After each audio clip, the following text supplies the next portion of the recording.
Hello, welcome to Start to Rock. My name is Bart. I've decided that I want to do some spoken word videos because I get a lot of questions of how I do my guitar setups. If you like the spoken word videos, please hit the like button. If you want to see something else or hear something else, please leave a comment and tell me what you want to hear or see. Okay, let's go. Okay, so here you can see the before. You can see how dirty everything was. The fretboard is very dry. The screws and the scratch plates and the screws of the pickups are very rusty. There is a lot of dust to clean up. The bridge is very dirty. There's still some plastic under the knobs, under the volume and the tone knob. So we're gonna take that away. So I'm cleaning the fretboard with steel wool, the finest steel wool there is available in the local hardware shop. It's not damaging. It's not damaging the wood of the fretboard. No, it's that fine that it's no harm for the wood. So no problem there. And then I'm cleaning off all the residue with firstly the vacuum cleaner, but then with the prep and cleaner from Dunlop, and then I'm very careful about the cleaning process of the frets. I do it very detailed because there's mostly a lot of dirt buildup.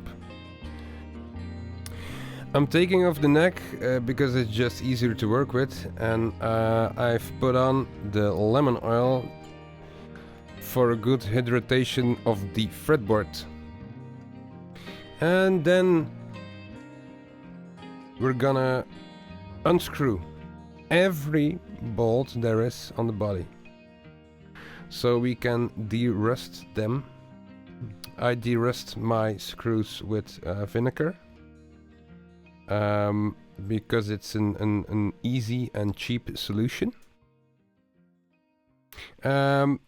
Here there was still some plastic from the scratch plate under the tone and volume knob, so I took that out. I'm also putting some contact spray in the pot meter itself.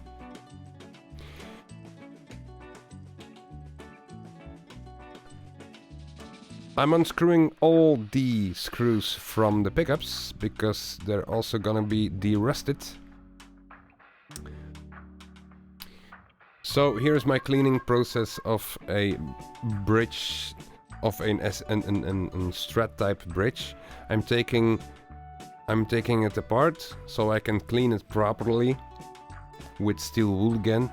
Steel wool is not harmful for chrome, so that's no problem.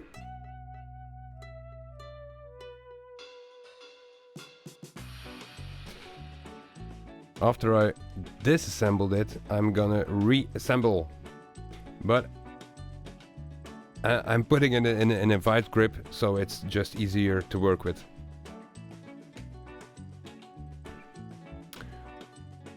Okay, cleaning of the scratch plate. So there was a lot of rust everywhere and dirt build up. So I'm cleaning off the scratch plate and also already a little bit of the body. You can never clean too much, because guitars over time, if you don't clean them well enough, they get very dirty. I'm checking all the screws of the tuners, that they are nice and tight. I'm cleaning the tuners in every possible way I can. Okay, the next day, everything is de-rusted. I'm assembling everything again. It's it's a time-consuming process.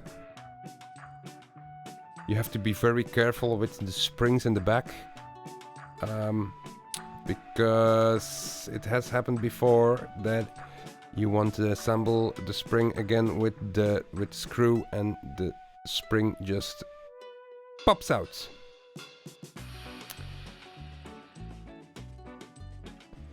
Okay, you see me cleaning the whole time. So and the process of derusting is very good with vinegar, but what I noticed is that they can leave a little bit of rust afterwards, and then I have to clean it again. So a lot of cleaning the body now.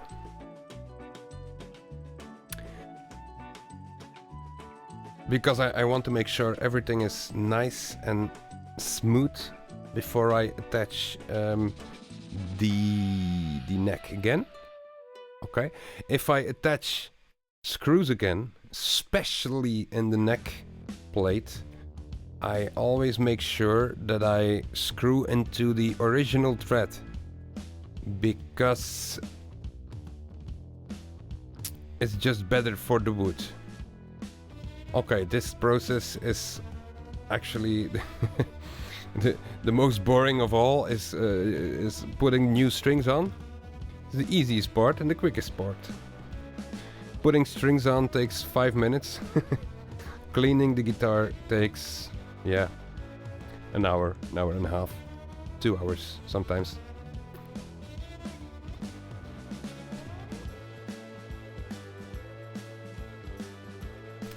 Okay, the fun part of guitar setups is, well, not tuning, but I'm tuning as well, of course, and testing. But I forgot to measure the radius, so now I am measuring the radius and try to put it on the bridge. But before that, I have to make sure the first string and the sixth string, both E strings, are on the correct height, and that's what I'm doing right now. So now I am checking